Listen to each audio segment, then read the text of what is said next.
Hey guys, how we doing? This is Carter here with Dallas Cowboys 95 here late Saturday night. No game tomorrow for the Cowboys, thank God. We play Thursday night this upcoming week, so off day tomorrow. Sorry, I got a cold, but yeah, I just wanted to make this video and I wanted to talk about Jason Garrett like over the years and what he's done. I'm gonna point out some games that we've lost and some of his key mistakes and so yeah, I'm just going to talk about Garrett and what he's done or what he hasn't done. So he took over in mid 2010. He was our offensive coordinator. He took over when we started out 1-7 to something like that, and they fired Wade Phillips.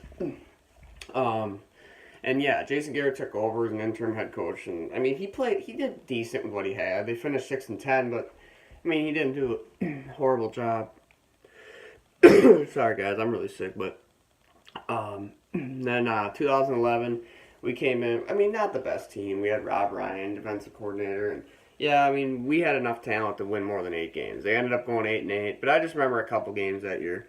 The first game, you have a lead at New York, the Jets, and you blow that lead. They didn't win the game. They lost 27-24, and a lot of bad play calling down the stretch. And I remember against the Lions. This is one of the worst losses I've ever experienced. We were up 27-3 at halftime. 27-3. And this isn't the only time it's happened. 27-3. Excuse me. Man, the Lions won the game. They came back. And they were throwing the ball the whole second half.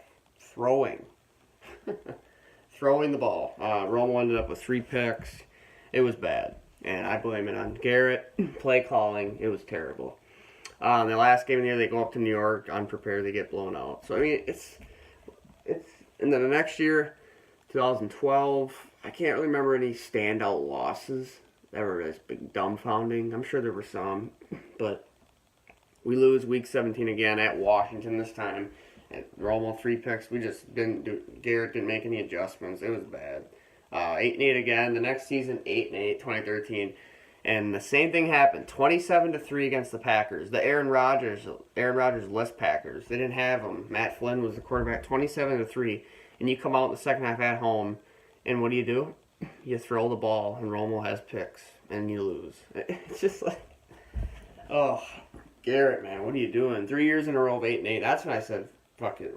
Excuse my language, but fuck it. Garrett should have got fired after that season. I don't know how he didn't. Next year they go 12-4, which I don't give any credit to him for that because I think we had that all-pro running game with Murray and that offensive line. Yeah, I don't give him any credit, but you go and you play the Lions wild card round, right? Well, get this, you come out flat. We're down 20-7, something like that. Oh, it was terrible. We got lucky and came back because of a picked up flag and God, I think Romo stepped up, but yeah, it was ugly, guys. And then we go to Green Bay next week. We're in the game. We have control of the game, mostly, and a huge Murray fumble. But then Garrett, it's 4th down and 2 with 4:08 left in the game or something, and we have Aaron Rodgers on the other sideline. And they have the best O-line in the NFL. They have the best running back in the NFL at the time, DeMarco Murray, and they could easily get 1 or 2 yards. I'd rather not get the first down. The way we did it, I don't mind taking a shot to Dez Bryant there in that Green Bay game at Lambeau. The catch that wasn't. I mean, he was the best receiver in the NFL that year, but that's coaching. I mean, why don't you run the ball?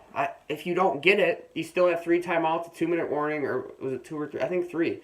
2-minute warning, and they have 4 minutes left. You can get a stop, which is unlikely, but you can get the ball back. Run it, and then you keep rolling the clock, and then you win it with a field, or it wasn't a field goal, but a touchdown. That's stupid stuff. I know it was a controversial play, but yeah. Next year, it was a down year. Obviously he got a pass for all the injuries with Romo and Dez, and everyone getting hurt, and all the Greg Hardy stuff, but I mean, you couldn't even manage to win more than 1 game without Tony Romo. Not even 1, and you were in at least 5 of those games. It was just a joke. Good coaches make adjustments. They find a way to win those close games. I don't understand. They almost won none. If it wasn't for Deshaun Jackson's stupid fumble, I mean, at Washington, Castle got his first win. We would have lost all of them without Romo. So Garrett clearly doesn't know how to make adjustments without his key players. He doesn't know how to win when he's not at full strength like Belichick and McCarthy, those guys do. That's why he's not a winner. So he went 4-12.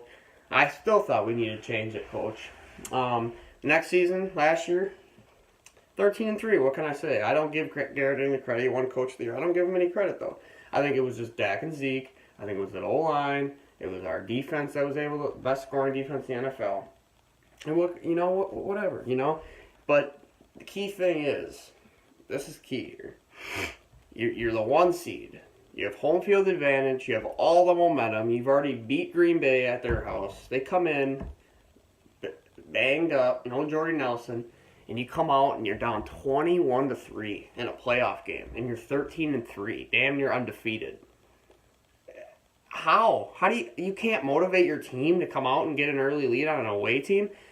That makes no sense. They were the 6 seed or 4 seed, but still, yeah, they made a comeback because of frickin' Dak Prescott. That's why we made a comeback. And I just can't believe Garrett didn't have these guys fired up from the get-go. It took them a half to realize that we're in the playoffs. This isn't the regular season. And then, yeah, Garrett, stupid shit at the end of the game. Frickin' spiking the ball with 45 seconds left. That's stupid. Another stupid coaching moment by Jason Garrett. That's just dumb. Stupid stuff. And you go out of bounds with a Beasley throw and icing your own kicker. That's stupid stuff, too. Yeah, remember in Arizona, I forgot, 2011, he iced his own kicker. What kind of stuff is that, dude? You ice your own frickin' kicker? Like, dude, I don't understand that. But yeah, that's just back in 2011. But yeah, and then they give Aaron Rodgers way too much time, 35 seconds. And yeah, they go on to another lost season. So, and then this year, let's see, they go up to Denver, and they get their asses handed to them, and they don't make any adjustments after a long weather delay, too. They don't make any adjustments. They get rolled by Denver, and they don't find ways to get Zeke involved when he's only got 8 rushing yards. They don't use him in the pass, nothing. Nothing. Just, we quit. Garrett just said, no, we don't have our game plan. We're just going to quit. The next 2 weeks after against the Rams, team's looking good in the first half. The second half, they must have been playing cards or something at halftime because they came out flatter than a pancake. They literally did not do anything in the second half. They looked garbage as fuck. The Rams killed us in the second half. I know we didn't have Sean Lee, but I'm not saying that falls on coaching. Jason Garrett should have those guys rallied, ready to go and keep fighting. Another loss. Next week against Green Bay. Similar game to the playoff game last year. I was at this game too in Dallas, dude. One of the stupidest things I've ever seen. A 2nd and 1 at down inside the 10, last drive, and you throw the ball to Dez Bryant in the end zone. You stop the clock, and Zeke had been eating the whole drive, and you stop the clock.